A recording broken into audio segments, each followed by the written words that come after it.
এত সকালবেলা তো উঠি না, এত সকালবেলা উঠে আমার কি করা উচিত আমি বুঝতে পারছি না।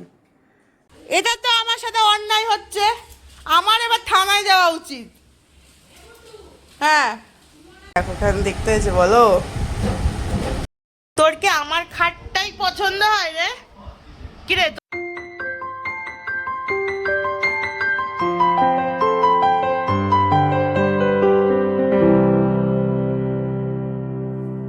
High, hello everyone, good morning. আমি অনামিকা, তোমরা দেখছো অনামিকা স্টোরি।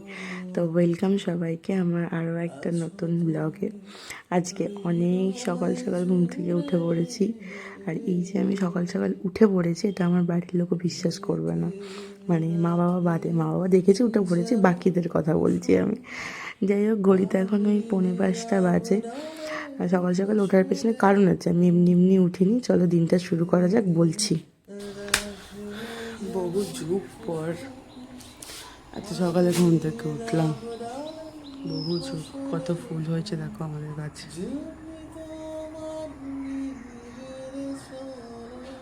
প্রচুর সাদা ফুল হয়। অনেক কাল বাদ এত সকালবেলা ঘুম থেকে উঠলাম। প্রত্যেক মানুষ এখনো ঘুম থেকে ওঠেনি, রোড লাইট বন্ধ হয়নি।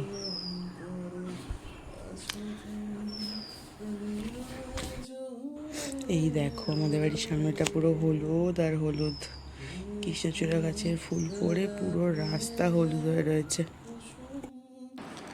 এত সকালবেলা তো উঠি না, এত সকালবেলা উঠে আমার কি করা উচিত আমি বুঝতে পারছি না। কাজ তো অনেক আছে, কিন্তু আমাদের এখানে কলে জল আসে ওই অ্যারাউন্ড 5:30। তাও 5:30 প্রপার জল আসে না, প্রপার জল আসতে আসতে 5:45 বাজে। 5:45-6টা বাজে, মানে প্রপার জোরে জল আসতে আসতে।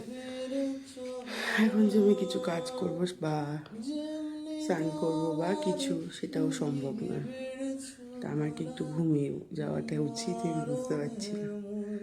আর পেছনে এটা আমি আয়নাটা ঢেকে রেখেছি, বিকজ আমার একদম আয়নার সামনেই বেড।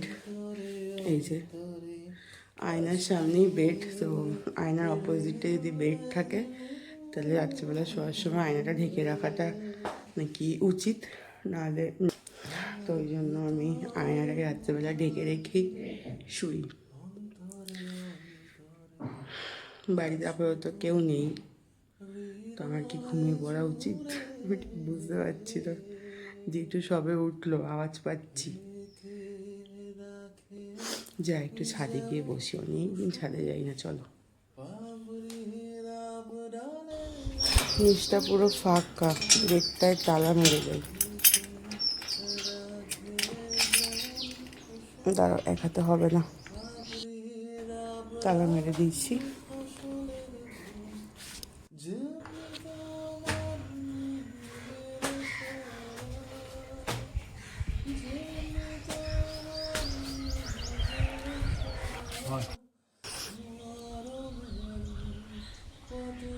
ছাদে ভালো হাওয়া দিচ্ছে, ভাল লাগছে বেশ। মেঘ করেছে আকাশে, ভালো মেঘ করেছে, মেঘগুলো উড়ে উড়ে ওইদিকে চলে যাচ্ছে।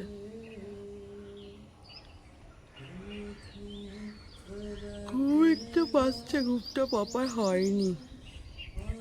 দাঁড়াও দাঁড়াও, একটা জিনিস দেখাই। এই দেখো, সারা গাছ ভর্তি ফুল, রাধাচূড়া বলে এটাকে। আর পাখিটা বসছে, টপ টপ করে ফুল পড়ছে, পুরো নিচ হলুদ। পুরো আমাদের বাড়ির সামনে পুরো হলুদ, কি ভালো লাগে দেখতে, ভীষণ ভালো লাগে দেখতে। পুরো নিচটা হলুদ এই গাছের ফুলে। মা বাবা দুজনাই বেরিয়েছে, ওদের বাড়ি আসতে আসতে ওই 10:30-11টা বাজবেই।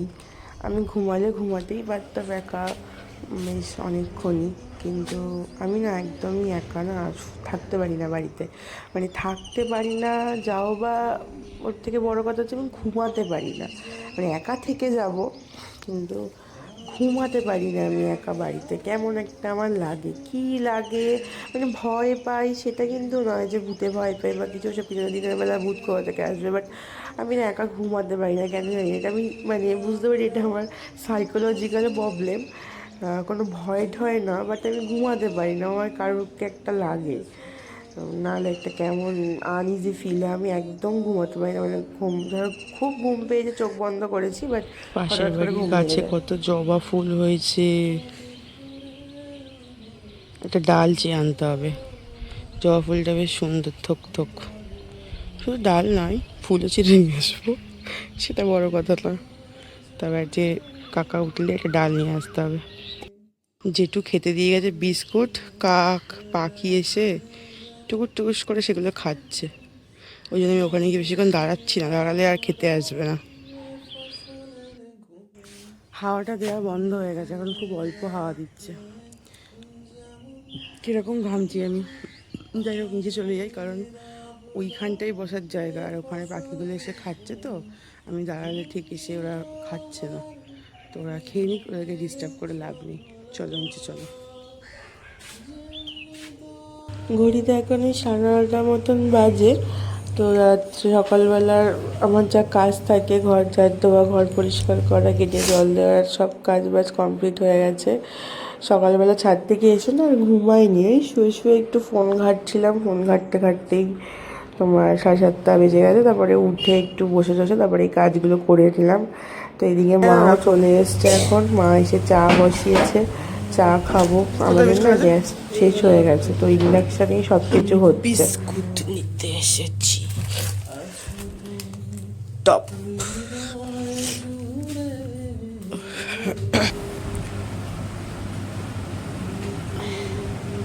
ওটা কাপ কিন, সাদা কালারের। আমার সবুজ কাপ রাখে যেমন কুসুম তুই তো আকন্দ ফুল তুলে আনলে না ওদের গাছ থেকে, 2-3টে আনলেই হবে।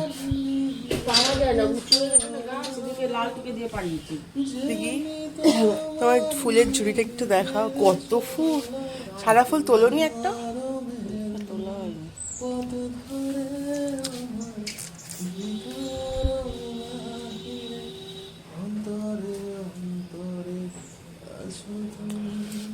আর এই কৃষ্ণচূড়া ফুল সারা বাড়ি। ও মা, ওই যে নীল কাঠটা আমার হাত থেকে চলে গেছে, ঝাড় দিয়ে বাইরে দেখবে তো কাঠটা কিসের কাঠ। ওই বাবার ওইখানে ছিল, পড়ে গেছিল, দেখবে তো কিসের কাঠ মা। দেখলা তুই নেমে একটু, আমি এখন খাবো। টিনা পিসির জন্য এই ক্লিপিংসটা, ওনাকে আমাদের কাছে লেবু দেখতে পাইনি, তাই একবার ওদেরকে লেবুটা দেখাই। এই দেখো লেবু, দেখতে পাচ্ছি এখানে কত লেবু। একটু ভিডিওটা হোল্ড করে দেখো কত লেবু। দেন এই দেখো কত লেবু, অনেক লেবু হয়েছে।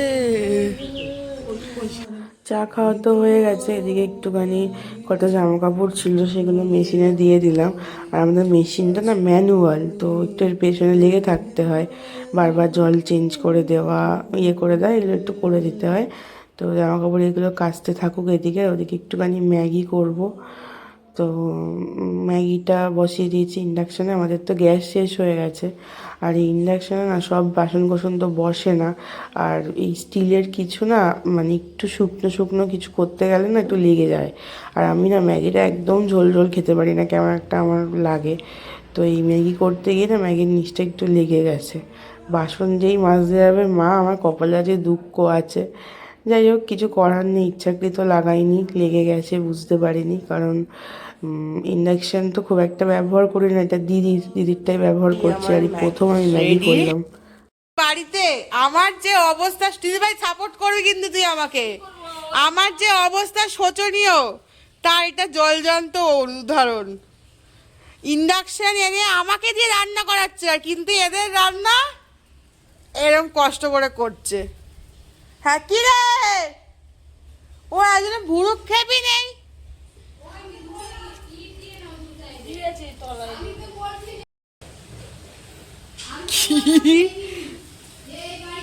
একজন এসির তলায় ঘুমাচ্ছে, একজন ঘুমালে পাখা চলছে আর আমি এসে চালালে আমি গালাগালি শুনছি যে সারাদিন আমি এসে চালাচ্ছি।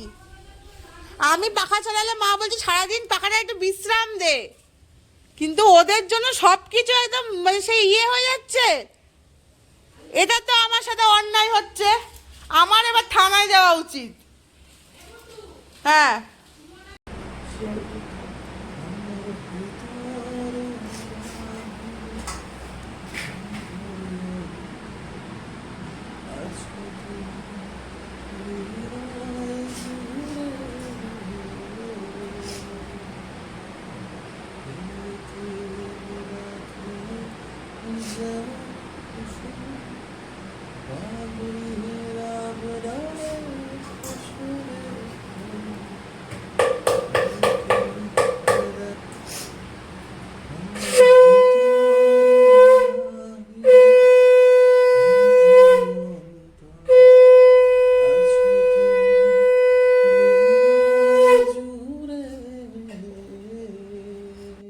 দুপুরবেলা জম ঘুমিয়ে পড়েছিলাম, পাক্কা 1.5 ঘন্টা 2 ঘন্টা ঘুমিয়েছি। 4টে ওই 15-20 ঘুম ভেঙেছে।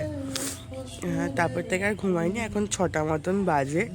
ভাবলাম কি অন্ধকার হয়ে গেছে, উমা বাইরে বেরিয়ে দেখি অন্ধকার হয়নি, ঘরেই শুয়ে শুয়ে ফোন ঘাটছিলাম, আমি উঠিনি। কিন্তু মেঘ করেছে ক্যামেরায়, এই যে কালো কালো মেঘগুলো লিটারেলি গুরুম গুরুম গুরুম গুরুম আওয়াজ হচ্ছে, গুরুম গুরুম আওয়াজ হচ্ছে। মেঘ করেছে, 2 দিন ধরেই মেঘ করছে, হাওয়া দিচ্ছে, কিন্তু বৃষ্টি হচ্ছে না। আজকে একটু হলে ভালো হয়, কারণ খুব গরম পড়েছে। আমার তো ঠান্ডা লেগে গেছে, আর অতটা গরম বুঝতে পারছি না। পমা সমস্ত গাছে জল দিয়ে গেল, তাই বলছে আগে মেঘ করলে জল দিতাম না, কারণ ট্যাঙ্কির জলগুলো দেয় তো, ট্যাঙ্কির জল তো একটু গরমই হয়, কলের জলের মতন তো ঠান্ডা নয়। তাই বলছে বৃষ্টির জলই পেত। যাই হোক, গাছগুলো জল দেওয়া হয়ে গেছে। দাঁড়াও তোমাদের ব্যাক ক্যামেরা করে পিছন দিকটা দেখাই। এটা নীল, এই দিকটা পুরো মেঘ করে আছে, এই কালো মেঘ, আর গুরুম গুরুম গুরুম গুরুম আওয়াজ হচ্ছে। পুরো মেঘ করে আছে, ওভাল মেঘ করে আছে। আর সেই কৃষ্ণচূড়া, এত সুন্দর লাগে এটা দেখতে।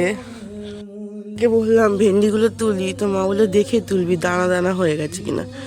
তো দানা হয়ে গেছে বাইরে থেকেই বোঝা যাচ্ছে, কি জানি, কিন্তু আমি তুলবই। আমার যখন ইচ্ছে হয়েছে, আমাকে আটকাতে পারে। এইটা দানা হয়ে গেছে, এটা দানা হয়ে গেছে। এটা শক্ত শক্ত কেন ভেন্ডিগুলো, কি জানি বাবা। এইটাই তুলি, একটা তুলবই আমি। গাছের অর্গানিক ভেন্ডি।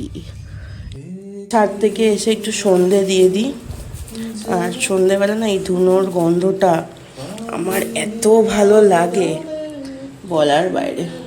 চেষ্টা করি আমি যেদিন যেদিন সন্ধে দিই,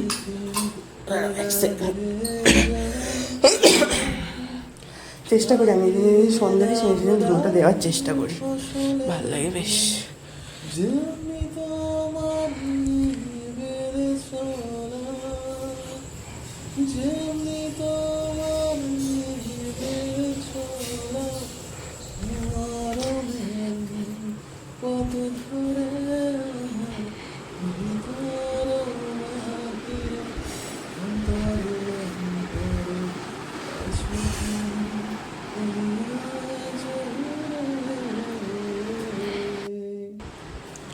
সারা ঘরে ধুনোর গন্ধ এত ভালো লাগে। আর ওই যে আমার মায়ের 2 সন্তান বসে আছে, দুজনে মিলে শুধু মারামারি করছে।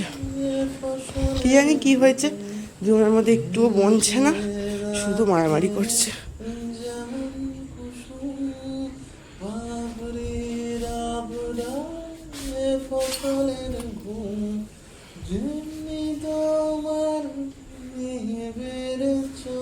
তুলসী গাছ জানলা দিয়ে বাইরে বেরিয়ে গেছে।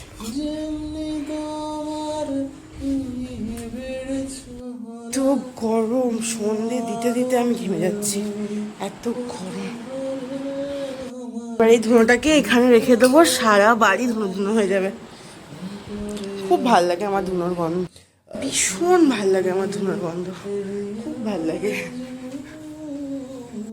মা ঘরে এসো, ভাতু খাচ্ছে, সারাদিন ধরে ওষুধ ওকে মেরেই যাচ্ছে। আজকে তোর কপালে যদি দুঃখ আছে পারতেছি।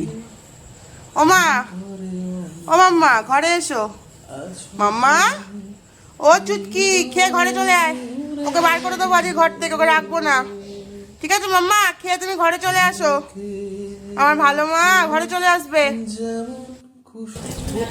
একটুখানি মুখে চোখে জল না দিলে হবে না, পুরো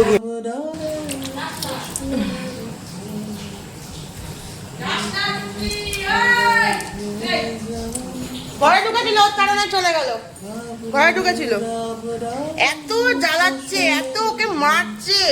তুই ওর বাড়িতে থাকছিস, তুই ওর বাড়িতে থাকছিস, তুই ওর ভাগেরটা খাচ্ছিস, আর তুই ওকে মেরে যাবি? হ্যাঁ,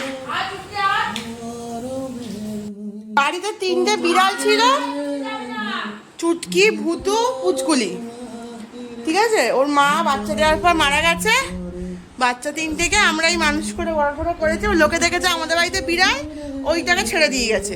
এবার ওকেও ছোট অবস্থা ছেড়ে দিয়ে গেছে, যেদিনকে ছেড়ে দিয়ে গেছে পুরো হাঁটতে পারছিল না, ল্যাংড়াচ্ছিল, তো ওকে দেখে মায়া লেগেছে, ওকেও খাইয়েছে, পরিয়েছে, থেকে গেছে আমাদের বাড়িতে। তুই কোথায় ওর বাড়িতে এসে থাকছিস, ঠিক আছে? বাকি 3টে বিড়ালের মধ্যে 2টো মারা গেছে, এখন একটা আছে। তুই চুটকির বাড়িতে এসে থাকছিস, ওরটা খাচ্ছিস, আবার ওকে মারবে কেন?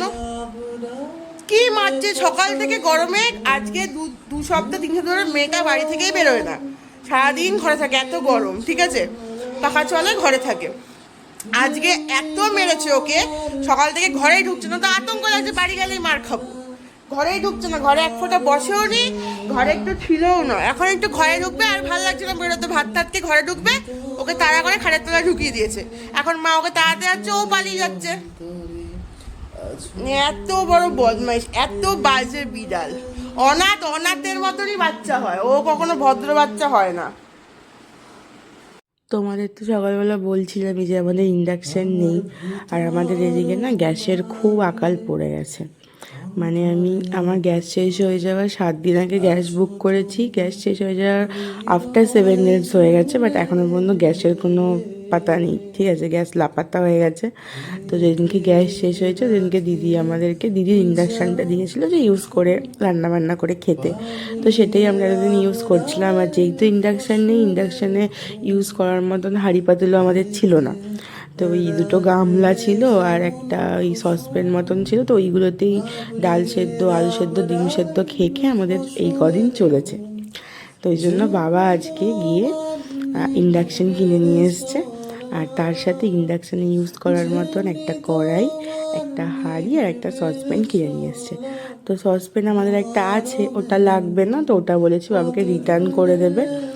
আর হাঁড়িটাও আমাদের লাগবে না, ঠিক আছে? হাঁড়িটার দামও প্রায় 550-600 টাকা নিয়েছে, তো হাঁড়িটাও আমাদের লাগবে না, ফালতু রেখে লাভ নেই, কারণ আমাদের ওই যে 2 রকমের 2 সাইজের গামলা আছে, ওতে ভাত হয়ে যাচ্ছে।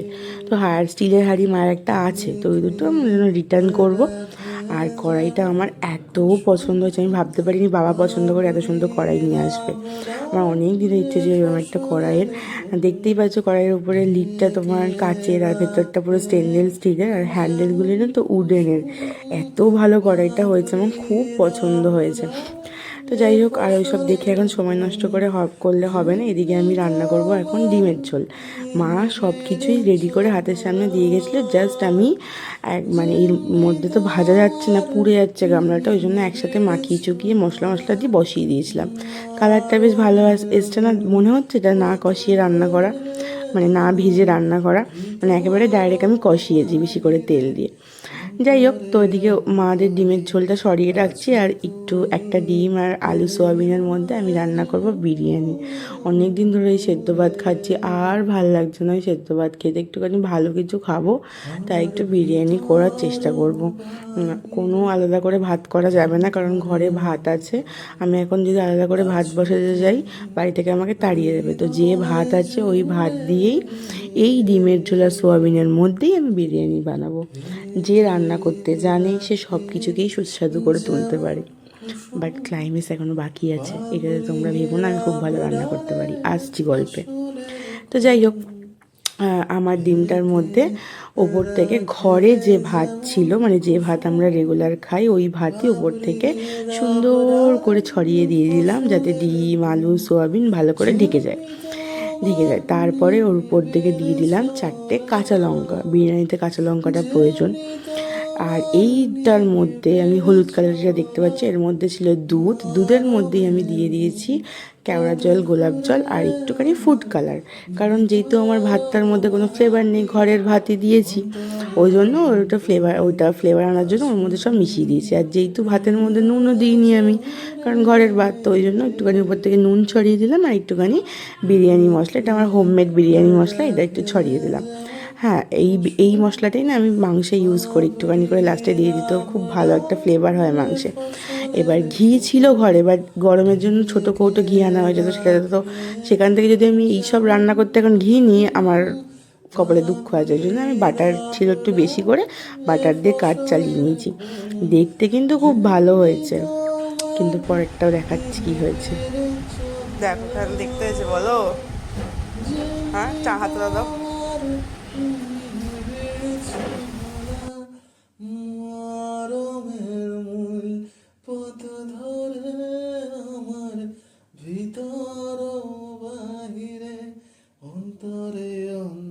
আমার হোমমেড বিরিয়ানি রেডি, মানে ফাঁকিবাজি বিরিয়ানি রেডি। বাট দেখো, যেই বিরিয়ানি আমি তুলতে যাচ্ছি নিচটায় পুরো জল জল ছিল, তো ওই জন্য বিরিয়ানিটাকে আমি আবার বসিয়েছিলাম দমে। আর দমে বসাতে গিয়ে কি হয়েছে না, এই গামলাটা কোনো একটা পার্টিকুলার জায়গা পুড়ে গিয়ে পুরো বিরিয়ানিটার মধ্যে পোড়া পোড়া গন্ধ হয়ে গেছিলো। বাট পুরোটা লাগেনি, সাইড যেহেতু মানে পড়েনি, ওই জায়গাগুলো জল জল ছিল। এটা গামলার দোষ না ইন্ডাকশানের দোষ না আমার দোষ আমি ঠিক জানি না, বাট এটা হয়েছে। মানে খাবারটা একদমই জঘন্য হয়ে গেছিলো। বাট কি করা যাবে, সব সময় মানে রান্না ভালো হয় না, কিছু কিছু রান্না বাজেও হয়। কিন্তু যেহেতু এতগুলো ভাত, ডিম, আলু, সোয়াবিন, খাবার তো নষ্ট করা যাবে না, অন্ন নষ্ট করতে নেই। তো ওই মাকে একটু দিলাম, আমি একটু দিলাম, নাক চোখ বন্ধ করে খেয়ে নিয়েছি। আমি না মানে খাবার নষ্ট করা বা ভাত নষ্ট করা একদম পছন্দ করি না। তো ঠিক আছে, চলো, খাওয়া দাওয়া কমপ্লিট। মনটা খারাপ হয়ে গেলে, খারাপটা নষ্ট হয়ে গেছে বলে। তো চলো, আজকের ব্লগটা এত পর্যন্ত। যদি ভালো লেগে থাকে লাইক করো, শেয়ার করো, কমেন্ট করো। আর চ্যানেলটা ছেড়ে যাওয়ার আগে চ্যানেলটা সাবস্ক্রাইব করতে একদম ভুলো না। চলো, tata, bye bye, good night, tata.